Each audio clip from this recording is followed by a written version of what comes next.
हाय विद्यार्थियों, bright future coaching institute के YouTube channel पर आपका बहुत बहुत स्वागत है। प्रिय विद्यार्थियों, आज हम साइंस की तीसरी क्लास लेने जा रहे हैं। आशा करता हूं आपने पिछली दोनों क्लास को अच्छी तरह से अटेंड किया होगा और प्रैक्टिस भी की होगी। तो बिना देर किए स्टार्ट करते हैं। हमारा जो टॉपिक चल रहा था मानव तंत्र। मानव तंत्र के अंदर हमने मानव पाचन तंत्र के बारे में हम अध्ययन कर रहे थे। मानव पाचन तंत्र, ह्यूमन डाइजेस्टिव सिस्टम। पाचन तंत्र के अंदर हमने पाचन तंत्र से संबंधित सभी डायग्राम, सभी चित्र हमने बना लिए थे।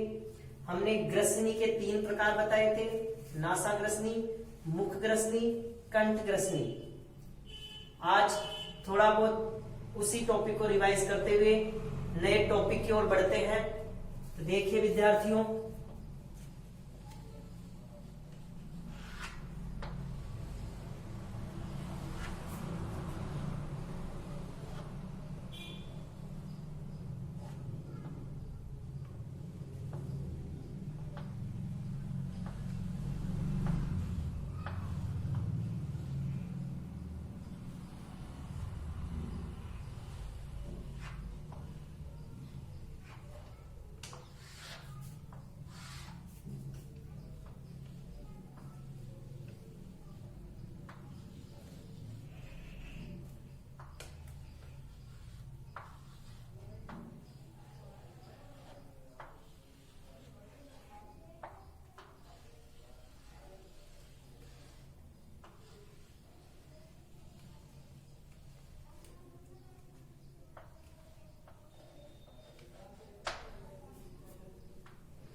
हाँ तो विद्यार्थियों, हमने कल पाचन तंत्र का इस तरह का डायग्राम बनाया था और पाचन तंत्र के विभिन्न अंगों के बारे में हमने विस्तार से अध्ययन किया था। तो हमने सबसे पहले बताया था कि इस वाले भाग को मुख कहते हैं और जो ये संरचना है इसको ग्रसनी कहते हैं। और ग्रसनी के हमने कल 3 प्रकार बताए थे। नाक वाली ग्रसनी को नासा ग्रसनी, मुख वाली ग्रसनी को मुख ग्रसनी, और जब जहां दोनों ग्रसनियां आके मिलती है उन्हें कंठ ग्रसनी कहते हैं। तो ये हमने ग्रसनी के 3 टाइप्स आपको बताए थे। इसके बाद में यहां पर मुख में ही लार ग्रंथियां पाई जाती है, 3 जोड़ी लार ग्रंथियां। कर्णपूर्व लार ग्रंथि जो कान से पहले पाई जाती है, अधोजंब लार ग्रंथि और अधोजिह्वा लार ग्रंथि। ये 3 प्रकार की ग्रंथियां हमने कल पढ़ी थी, लार ग्रंथि के तीनों टाइप्स।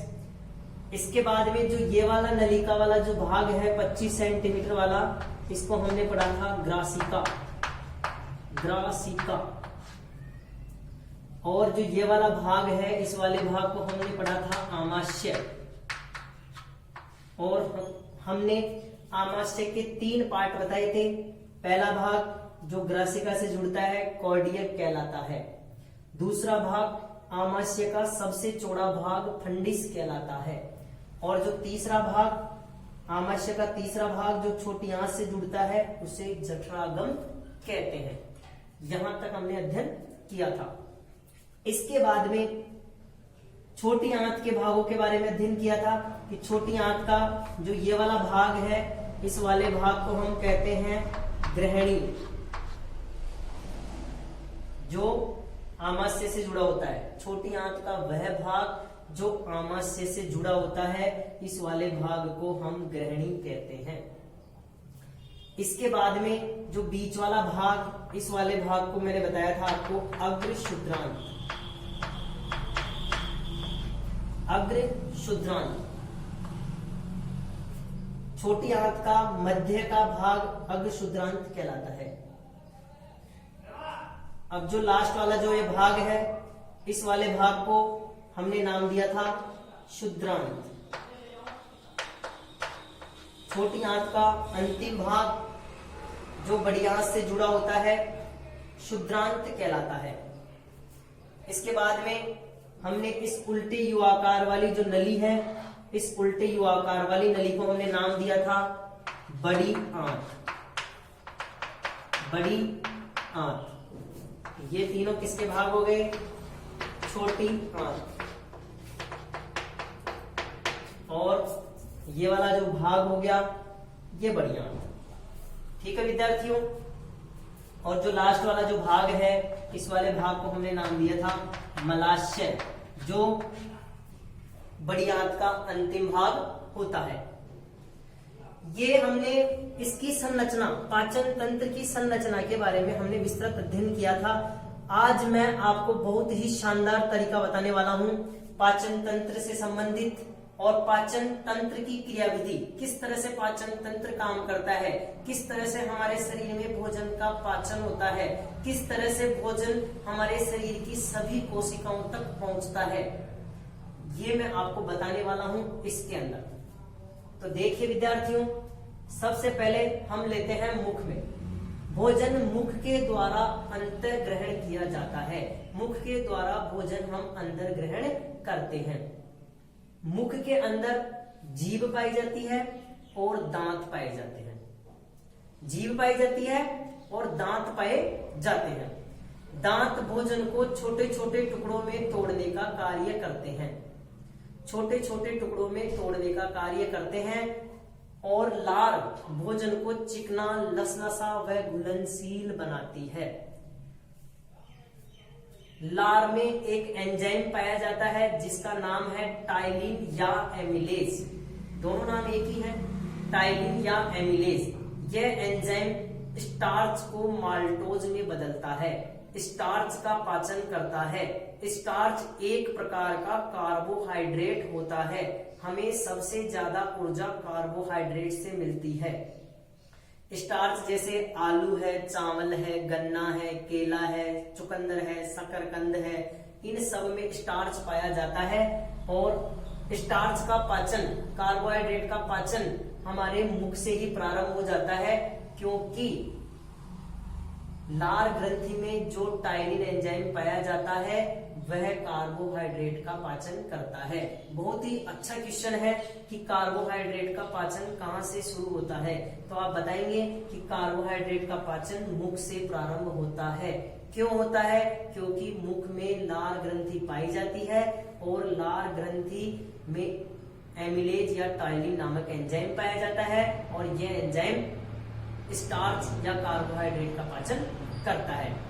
आपको क्वेश्चन ये भी पूछा जा सकता है कि पाचन की क्रिया कहां से प्रारंभ होती है, तो आप बेझिझक बता सकते हैं कि पाचन की क्रिया मुख से प्रारंभ हो जाती है। कार्बोहाइड्रेट के पाचन की क्रिया कहां से शुरू होती है, तो आप ये बताएंगे कि कार्बोहाइड्रेट के पाचन की क्रिया भी मुख से ही प्रारंभ होती है। अब मुख में दांत पाए जाते हैं, जीभ पाई जाती है। दांत भोजन को छोटे छोटे टुकड़ों में तोड़ते हैं।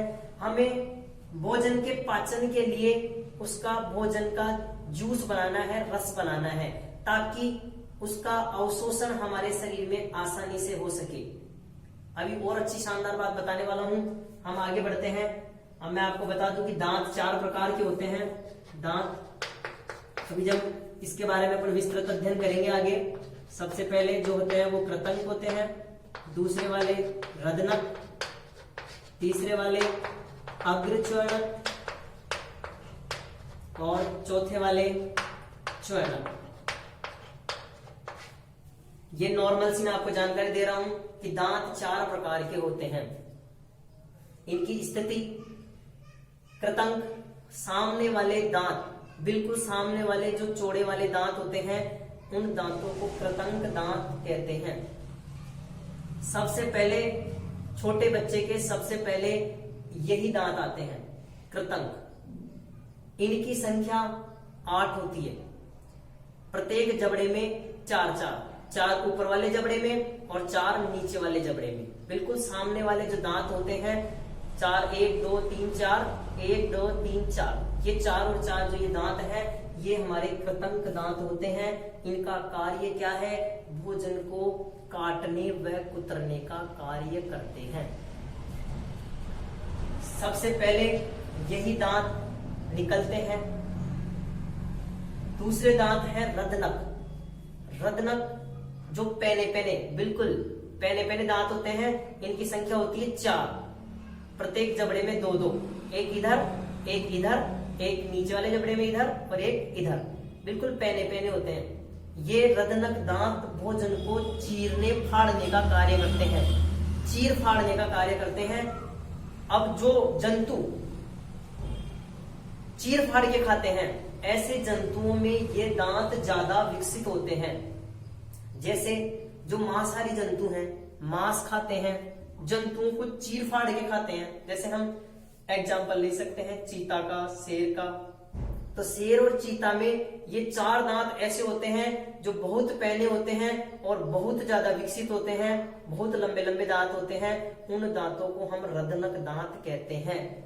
ये दांत क्यों होते हैं? क्योंकि ये भोजन को चीरने फाड़ने का कार्य करते हैं। तो आपको पूछे रदनक दांतों की संख्या कितनी है, तो आप बताएंगे रदनक दांत 4 होते हैं, प्रत्येक जबड़े में 2-2, एक इधर एक इधर, एक नीचे वाले जबड़े में और एक इधर नीचे वाले जबड़े में। ठीक है, तो ये 4 दांत होते हैं।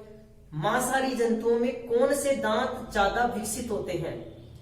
तो जो जंतु मांस खाते हैं वो मांस को कैसे खाएंगे? चीर फाड़ के। और चीरने फाड़ने के लिए कौन से दांतों को ज्यादा विकसित होना पड़ेगा? रदनक दांतों को। तो मांसाहारी जंतुओं में रदनक दांत ज्यादा विकसित होते हैं। तीसरा अग्र च्वर्णक। च्वर्णक शब्द का अर्थ है चबाना और अग्र का मतलब है आगे। जो दांत चबाने वाले दांतों के आगे पाए जाते हैं उन्हें अग्र च्वर्णक कहते हैं, जिसको हम आम भाषा में दाढ़ भी बोल सकते हैं। जो हमारे अंतिम दांत होते हैं, अंतिम दांत, उनको हम दाढ़ बोलते हैं, वो दांत होते हैं च्वर्णक। और इनसे पहले जो दांत पाए जाते हैं, इन दांतों को बोलते हैं अग्र च्वर्णक। अग्र च्वर्णक दांत सबसे अंत में आते हैं। सबसे पहले आते हैं दांत कृतंक, जो दूसरी बार में जो दांत आते हैं वो आते हैं च्वर्णक। इसके बाद में दांत आते हैं रदनक और सबसे अंत में जो दांत आते हैं वो आते हैं अग्र च्वर्णक।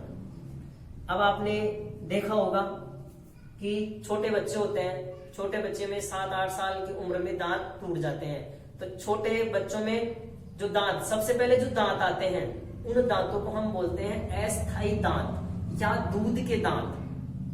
अस्थायी दांत या दूध के दांत। इसके बाद में जब वो दांत पूरे टूट जाते हैं तो फिर जो नए स्थायी दांत आते हैं, उन दांतों को बोलते हैं हम स्थायी दांत और उनकी संख्या होती है 32। स्थायी दांतों की संख्या होती है 32। स्थायी दांत ये होते हैं 32 और अस्थायी दांत या दूध के दांत, इसको हम दूध के दांत बोल सकते हैं। इनकी संख्या होती है 20। अब आपको पूछा जाए कि दूध के दांत या अस्थायी दांतों में कौन से दांत अनुपस्थित होते हैं, कौन से दांत बच्चे में दूध के दांतों में शामिल नहीं होते, तो आपका सीधा सा जवाब होना चाहिए अग्र च्वर्णक, क्योंकि ये सबसे अंत में आते हैं, इसलिए दूध के दांतों में ये दांत सम्मिलित नहीं होते हैं। और हम आगे इसके बारे में और विस्तार से चर्चा करेंगे दांतों के बारे में। अभी केवल हमारा उद्देश्य इसकी क्रियाविधि समझाना है। तो मुख के बारे में हमने अध्ययन कर लिया। मुख में दांत, जीभ पाए जाते हैं। जीभ भोजन को चिकना, लसलसा, घुलनशील बनाती है ताकि भोजन का अवशोषण आसानी से हो सके। अब हम आगे बढ़ते हैं। ये जो पाइप है, इस पाइप को बोलते हैं हम ग्रासिका या ग्रास नली। ग्रासिका या ग्रास नली, ये 25 सेंटीमीटर नली होती है। ये 25 सेंटीमीटर नली भोजन को ग्रसनी से आमाशय तक पहुंचाती है। इसका काम केवल इतना होता है, भोजन को ग्रसनी से आमाशय तक पहुंचाना। इसके बाद में भोजन जाता है आमाशय में, आम भाषा में पेट भी कहते हैं। इस आमाशय के अंदर HCl, म्यूकस और श्लेष्मारस, इन 3 प्रकार के रसों का स्त्रावण होता है। आमाशय के अंदर जैसे ही भोजन आमाशय में पहुंचता है, आमाशय में 3 प्रकार के रस HCl, म्यूकस और श्लेष्मारस, इन रसों का स्रावण होता है। इन तीनों रसों का यहाँ पे स्रावण होता है। इसकी दीवारों से ये बाहर निकलते हैं और भोजन का पाचन करते हैं।